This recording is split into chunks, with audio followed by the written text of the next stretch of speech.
and he's in trouble. He's going to run. He's going to get the first down. Don't sleep on those legs. Oh, he faked the slide.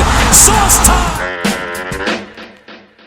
The Pitt Panthers have pulled a stunning upset over the West Virginia Mountaineers. And Johnny Majors gets a ride across the field. What's up, everybody? Welcome back to the Simplify podcast. I'm your host, Zach Kaminsky. With me, as always, is my co-host, Kent Vanderwood. How you doing, Kent? Great, Zach. How you doing? I'm good. You know, we're getting closer to the season. Just finished the spring game. We're going to talk about that later in the episode. But more importantly, you're our very first guest on, friend of the pod, Noah. How you doing? I'm good, Zach. Thanks for having me. Noah, close friend of the pod, picked grad with me and Kent. He also designed the episode art for Simplify. Huge shout out. Did an awesome job with that. Thank you. Much appreciated. All right. So now that we got that out of the way, let's talk about the spring game from last Saturday. So let's go right into it. The most important topic, Nick Patty versus Kedon Slovis. And I don't think we learned a lot about Kedon Slovis this game, but I think we learned a lot more about Nick Patty.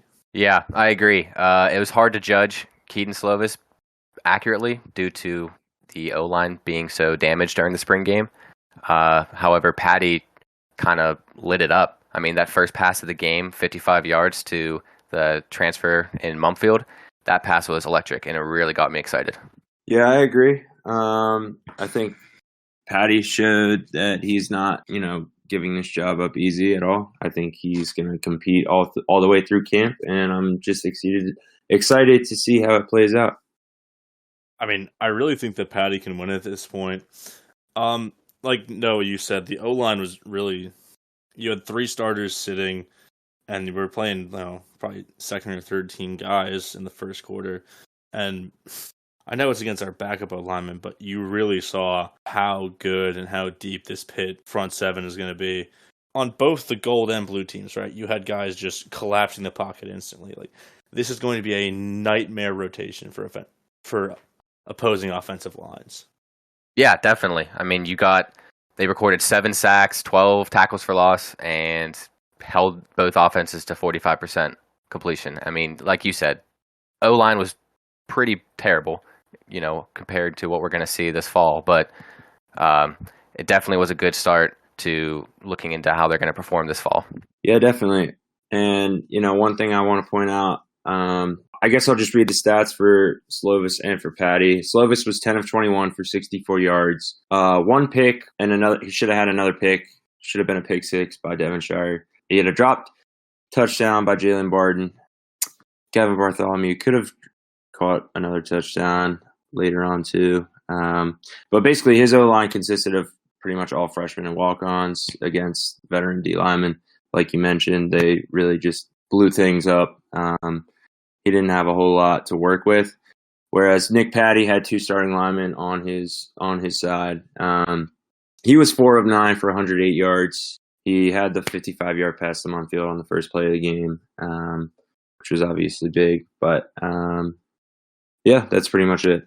Well, another thing with Patty is that if you discount the first pass to Mumfield and then the big play to Jared Wayne, I believe it was in the second or third quarter.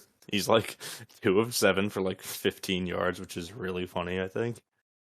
But something you touched on is the drop. The drop touchdowns by Jalen Barden, Gavin Bartholomew. There was actually one touchdown that Jared Wayne dropped as well on the first drive for Blue, and that ended up resulting in a missed field goal, or maybe I can't remember at this point. Yeah, Scarton ended up, I think, missing, or they settled for the field goal then. I think Scarton missed later. Okay. And then also, a guy you mentioned on the podcast last time, Jake Renda, definitely did not have the best hands Saturday. And honestly, this is, I think, this should be one of the biggest concerns for the team coming out of the spring game, because before last year, with Brendan Marion as the wide receivers coach, Pitt led the nation in drops for 2 straight years. Yeah, definitely some big drops in this game. Not what you wanted to see, but especially coming from some of the receivers that you expect to contribute a lot this season. Jared Wayne, I thought he definitely should have come down with that one in the end zone on the first drive of the game on a really good throw from Nick Patty, off his fingertips in the back of the end zone. definitely one he could have come down with. And Barden, he was the second receiver taken in this spring game draft, so you wanted to see him step up and to drop one from Slovis, who obviously was hoping to at least throw for one touchdown in this game, ended up with 0. Big drop as well. So hopefully they get those things cleaned up. I think they will. They got a lot of time, obviously, before September 1, but it would have been nice to see no drops in this game, but as I said, they have time to clean things up. So, also worth noting too that all these drops weren't entirely on the wide receivers. I mean, obviously that's how it works, but it did seem like there was a lot of overthrown passes from both sides of the ball. But Slovis kind of looked like he was overthrown a little bit more. Yeah, I think that has to do with the O-line as well. Right. Let's go to something positive. We mentioned it before, but 2 of the transfers have had a day for Pitt at the spring game. First one is the most obvious, Kanata Mumfield. Kanata Mumfield is going to be as dangerous as Jordan Addison, especially when defenses have to cover both of them. I mean, the first play of the game, Ken mentioned it, went for 55 yards, and he probably would have had a touchdown had a play not gotten blown dead. He was running in stride, and Patty hit him down the field, I believe 40 yards down there. Yeah, and it's definitely great that he's a true sophomore too. So once Addison and even Wayne are out of here, it's nice to know that we at least have him to pick up the slack for whenever they're gone. Yeah, I mentioned it last week in our first episode. I was super excited for him to come in to make that kind of impact, and he showed it on the very first play from scrimmage. So look forward to more of that, and we'll just see how it goes. Did you guys know he only had one P5 offer coming out of high school? Or not even P5, Division I FBS. That is crazy. Really? Yeah, only Akron. Well, he only spent 1 year at Akron, and he had a really impressive season there. So he had offers to go other places. I'm glad he chose us. So excited to see him work this year. Oh yeah. The other one we want to shout out is Shane Simon, who picked off Nick Patty. It was really just the right place and the right time. He's kind of showing that, we really were concerned about linebacker being a place of weakness as far as the depth chart goes, but it seems like we've gotten some good transfers into the system, and guys like Bankley Kamara stepping up. We should have another strong linebacker core this year, especially headed by Servassier Dennis. Yeah, I thought it was a good play by Shane. I also thought it was a little concerning coming from Slovis. I think Shane really just read his eyes the whole time and stepped right in front. Mm-hmm. So if Shane didn't step in front, if you watch the play, it really looks like the corner had a chance to maybe make a play on the ball too, even if it got past Shane Simon. So between that and then the other one that could have gotten picked off by MJ Devonshire that he dropped, I guess you just hope to see Slovis clean things up.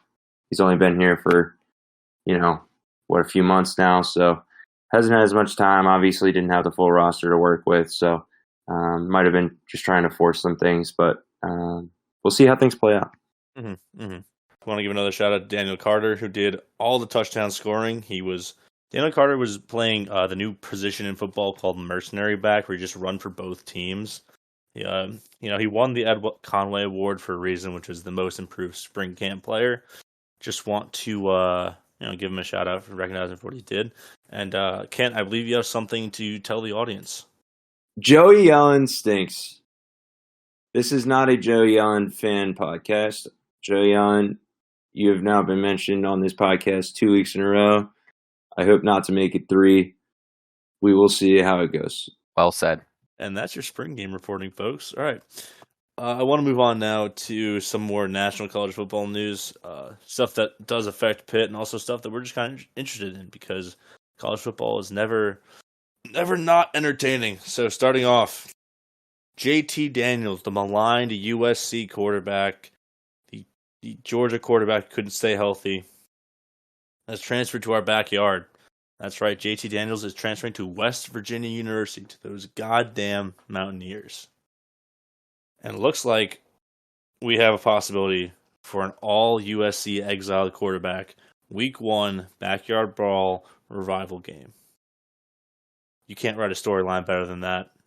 As soon as the news broke today that JT was transferring to West Virginia, it became clear that there was the possibility to have that matchup week 1 between Slovis and JT Daniels. It would be super interesting to have that as the ESPN opener.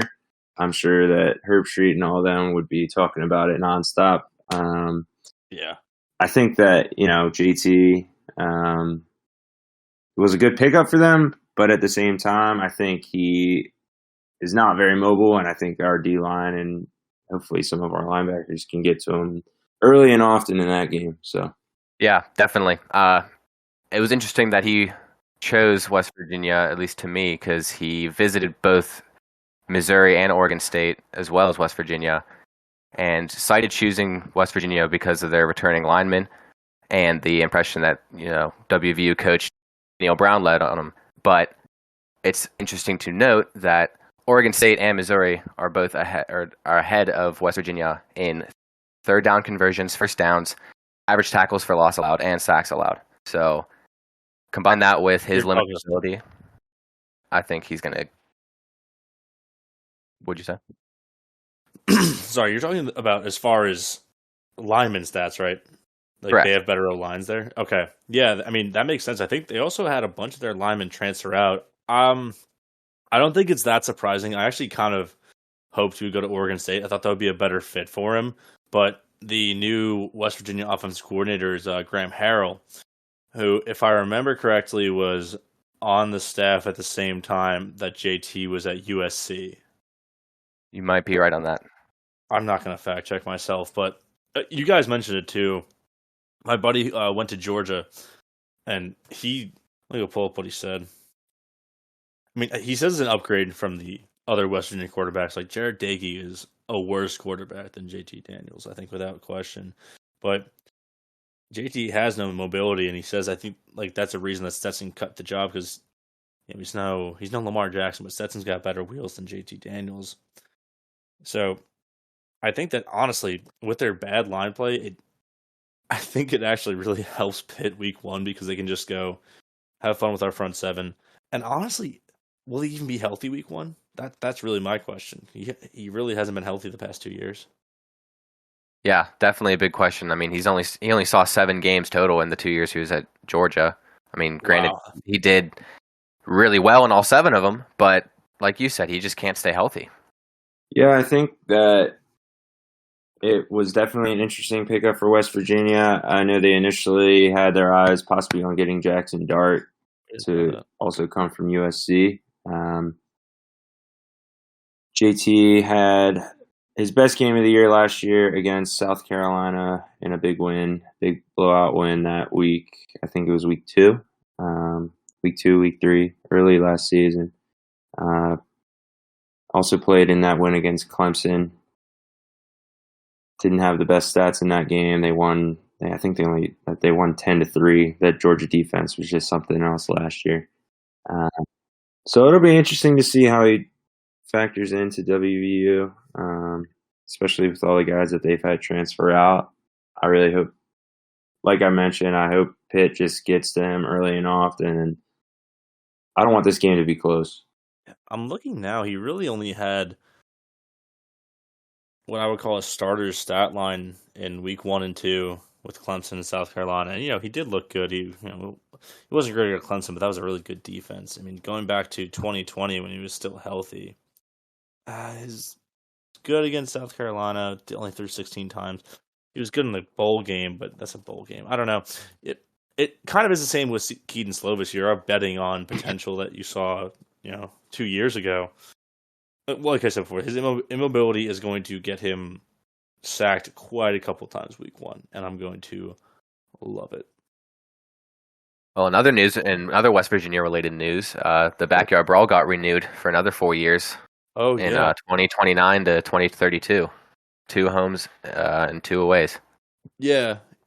I mean, I think both athletic departments realized how popular it's going to be, so they renewed it before they even played 1 game. And I think, it's an all-around good deal. No one's going to say that more rivalry games is bad.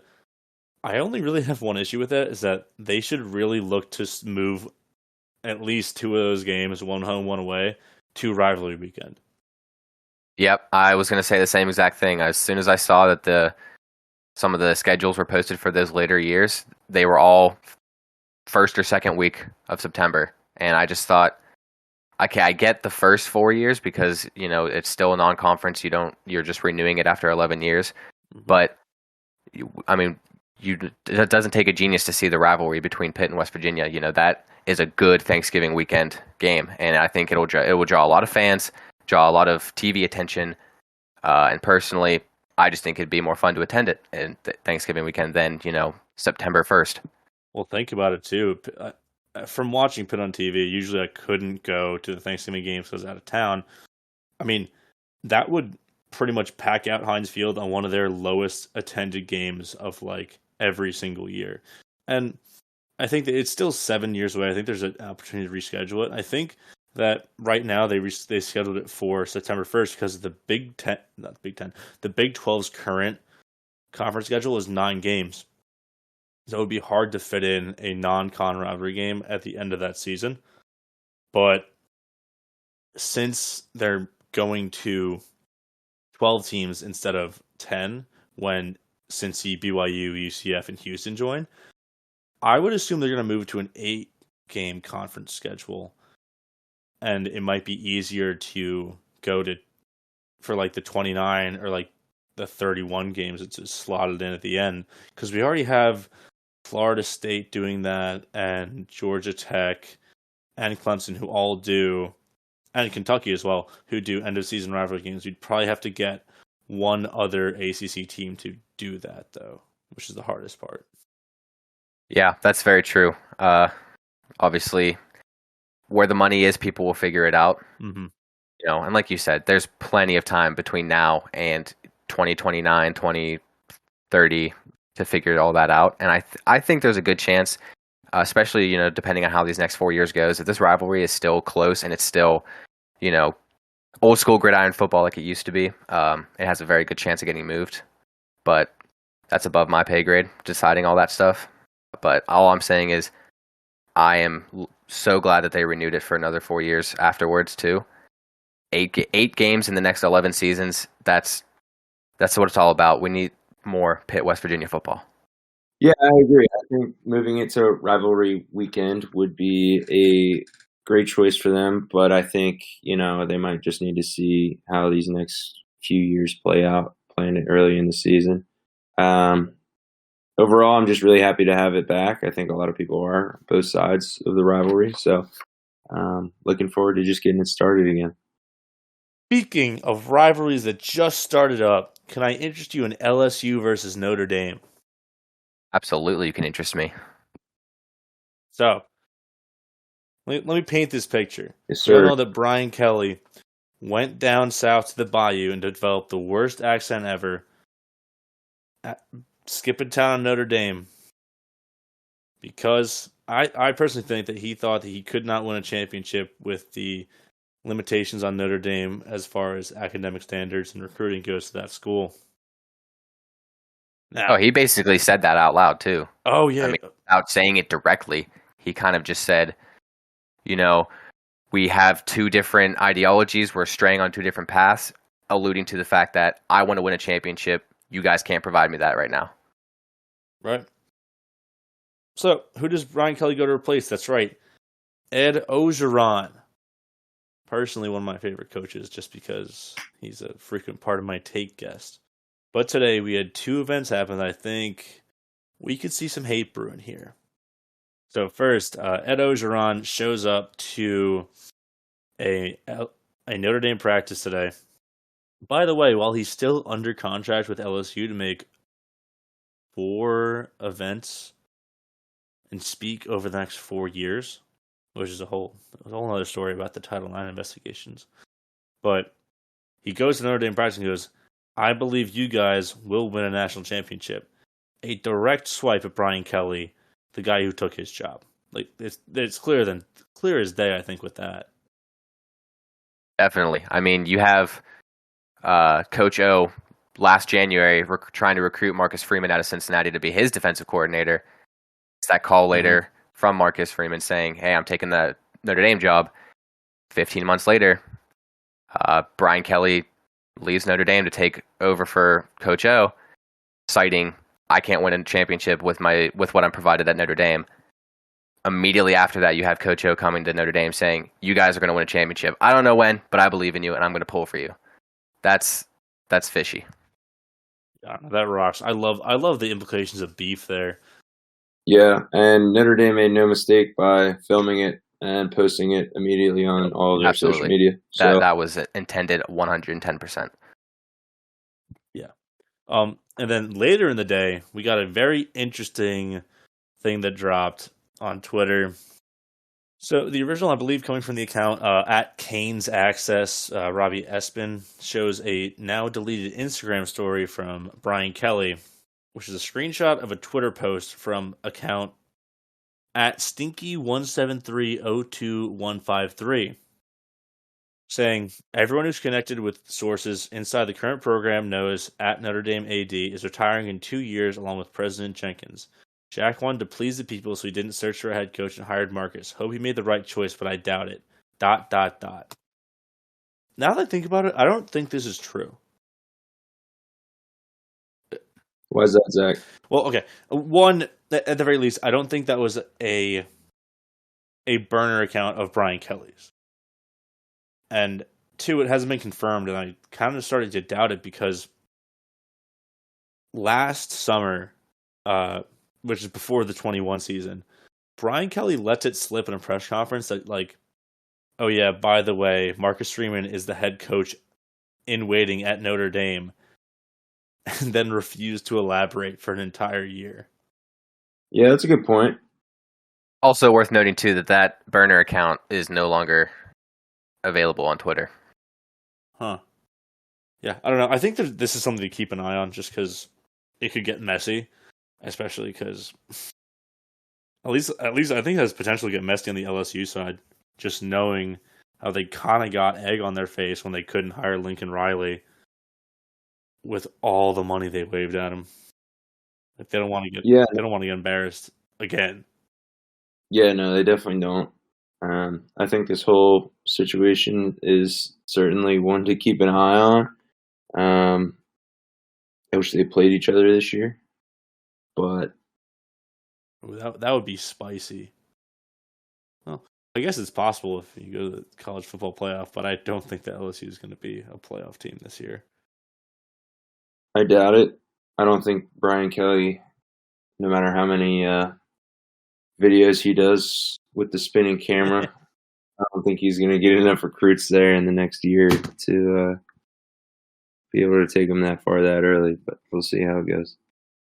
Okay. So for the last thing on our show, I kind of want to do a little like free-form thought experiment thing, and the Backyard Brawl actually had me thinking about this as far as Pitt's rivals go. Because since moving to the ACC, the only real like rival, in quotation marks, that they've kept is Syracuse because of old Big East ties. Now, I say rival in quotation marks because since 2000, Pitt is 17-4 against Syracuse, so it's extremely one-sided on the football field. But moving to the ACC, we lost rivalries like West Virginia, Penn State. You can argue that Cincinnati is like a natural rival fit, which is actually why I'm very excited to play them in a couple years. But I'm going to open up the floor to you. Out of the 13 other ACC teams, not including Notre Dame, because there is a Wikipedia article on a Pitt Notre Dame rivalry, what teams can we rule out right away? I think initially you rule out Wake Forest. You've only really played them twice. I think, the only thing with them is obviously we beat them in the ACC championship this year. So the next time we play them, they might be looking for revenge from that. But not a rival. Duke, not a rival. Georgia Tech, I'd say NC State and Florida State also you can probably rule out right away. Well, I mean, the common thread between three of those is that they're cross division, so we play them once every 7 years. And then Duke and Georgia Tech are bad and far away. So I think that's a pretty clear cut. Unless FSU or NC State or Wake Forest were good for prolonged amounts of time, at the same time as Pitt, we're meeting in the championship game every year. That changes things. But as far as I see it, they are the lowest tier. They're just a conference opponent. Yeah, for the foreseeable future, well, FSU stinks, and So does Duke and Georgia Tech. yeah, well, yeah. Personally, for my definite nose, I mean, a good overlap with yours, Ken. Duke and Georgia Tech, definitely no. They just haven't really competed with us that well. I mean, Georgia Tech sometimes gives us a game, but overall, it's not really that close. Over in the Atlantic, definitely roll out Florida State. Wake, we just haven't played that much, like you said. NC State, I'm kind of torn between them because of how close our all-time record is, and the fact that we've never beat them while we've been in the ACC yet. But again, it's hard with the Atlantic because you have to have a protected rivalry, and we just don't play them that much. And another, They're also really far. yeah, definitely. And another, I said no initially, but I'm kind of on the fence, is Boston College. We do have a close record. We're 17-15 all time against them, and we have the Big East ties. But something about Boston College just doesn't do it for me. And it might just be because I'm salty about that win or that loss that we had against them during the COVID year. But yeah, I don't want to talk about that too much because I'm going to get angry. But either way, for some reason, Boston College just doesn't really do it for me. I think that Yeah. I agree with that. like I see why it doesn't do it for you, and I think that I would put Boston College at like the top of no, and like it almost borderline into like these tiers. Like maybe there could be a rivalry. I think that honestly, it has like the Pittsburgh-Boston like rivalry inherited from the NFL. They're one of 3 teams in the Northeast as far as the conference goes. The reason I see your side is that the protected rivalry also screws this over because while we've played a decent amount of games against Boston College, we're 17-15 all time against them. We don't play them often enough to consider them like a rival, unless like for some reason the divisions get jumbled up. I don't see that becoming Right. I mean, it's interesting that you pointed out the Boston-Pittsburgh rivalry too, because that's one of the reasons why I was considering moving them from the no column, because in every pro sport, Pittsburgh versus Boston always is a fun game. It's always a heated rivalry, but Boston College to me, just at least recently too, they just aren't that good enough to make it a fun competition. And again, we haven't played them that much. I mean, we've played them 7-8 times since the turn of the century. It doesn't do it for me. Yeah, I think with some smart marketing, you could have like the Pittsburgh-Boston thing coming out, but I think it's too situational. And for me, these next 3 teams are situational, but also they're if X, then we're rivals. I think that my 3 picks for that are Clemson, Miami, and UNC. I think Clemson and Miami are sort of like an iron sharpens iron thing, where if we're both good at the same time, and you can expect Clemson to be good for long stretches of time because they're a national powerhouse at this point, and Miami is theoretically the strongest team in the Coastal Division. If you're always playing high-stakes games with one of these 2 teams, a rivalry naturally forms.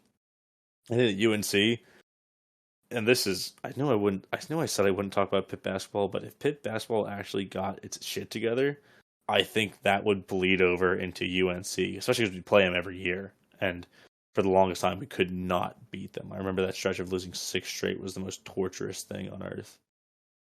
Yeah, no, I agree. I agree with those 3 teams. I think they're very situational. I think you said it very well. UNC, the basketball thing does play a factor. I think right now the football games are very good. I think they're very close. I think they're, pretty similar programs. Yeah. We love playing each other on Thursday nights, kind of unique. We don't really play other teams on Thursdays. We love playing UNC on Thursdays. They're always close. I do like those matchups every time. Miami, obviously, we had the big win over them, Kenny's first season. But since then, Pitt hasn't really played well against them. Should have had to win this year. That was a safety again. Clemson, Clemson's interesting. Obviously, they're on the other side of the ACC, so we don't play them all that often. But Pat Narduzzi has one of the best records against Clemson under Dabo Swinney that of anybody actually in the country. I think it's pretty much him, Nick Saban. I don't know how many other coaches have multiple wins against Dabo Swinney and the Tigers. I know for a fact that Pat's 2-2. Pat Narduzzi is 2-2 against Clemson. Let's do a little Winsipedia looking up right here. Here's a fun one. Nick Saban and Pat Narduzzi have the same record head-to-head versus Dabo Swinney. Yeah, see? That's what I was getting at. So basically what you're saying is we're on par, if not better, than Alabama football. Yeah, I think you can say that. Fun fact, though, Pitt actually currently holds a winning record against the SEC. Like across all schools? All current SEC schools were like 7-3-1. Huh. You love to see it. Well, Only going to get better this year. I was going to say, let's beat Tennessee again and make it 8-3-1. Yeah, Clemson, obviously, they're on the other side. I think the only way that becomes a rivalry is if Clemson makes it back to the ACC championship like we're used to seeing them, and Pitt keeps making it from their side as well. It looks like Pitt has a decent chance to win the Coastal again this year. I mean, obviously, Pitt fans are all hoping for a repeat this year in that regard. So, in my mind, the only way with being on opposite sides to make that more of a rivalry is if they just keep meeting in the ACC championship. So we'll see how that goes. Yeah. Well said. All right. So getting down to, I think, the teams that are that could be potential rivals. I think we all kind of settled on the same four, right? Yeah, I think so. I think you had one more so in your top four. I think, to me, it's down to three. To me, my top three clear contenders would be Syracuse, Virginia, and Virginia Tech. And the reason for that, I think we touched on it with Syracuse. We've played Syracuse so much over the course of history. I think that in the case of Syracuse, I would say that already is a rival. I think we can kind of discount it and say like they already are because there is bad blood between those schools. I agree with the other two, Virginia Tech, UVA. I would also add Louisville because both VT and Louisville are both old Big East Conference opponents, and those four schools, Q's, VT, UVA, and Louisville, are the four closest in distance stadium to stadium for Pitt football. Yeah, I respect that. I respect adding them as a fourth. I think right now we simply just don't play them enough. Yeah. None of that. Play them again this year away. So that'll be an interesting one to watch. Malik Cunningham's coming back. So excited to see that matchup as well against our defense. So, but to me, yeah, it just comes down to we just don't play them enough to make it a rivalry. But I get what you're saying. Yeah, no, I see the issues with Louisville. No, what you got? I definitely think that the Virginia Polytechnic Institute and State University is my favorite rival. Every game that we play against them is electric. I'm so excited to play them every year. I mean, this year was kind of a stomping. I mean, the last 3 years, minus 2019 when we got shut out, past 4 years have been very, very Pitt dominated, but everyone always says Virginia Tech's back, they're going to beat Pitt this year, and it never happens. But every time that they come to Heinz Field, it's always a very fun game. And I mean, you went to the last year's game at Blacksburg. How was that? How was that experience? Yeah, so I think honestly that I would say that, next to Syracuse, which is kind of built in, Virginia Tech, you should start hating Virginia Tech today. You should be sending death threats to Brent Pry's front desk. You should be making fun of recruits for their commitment on Twitter. I want you to be that kind of guy because Virginia Tech is relatively close to Pittsburgh.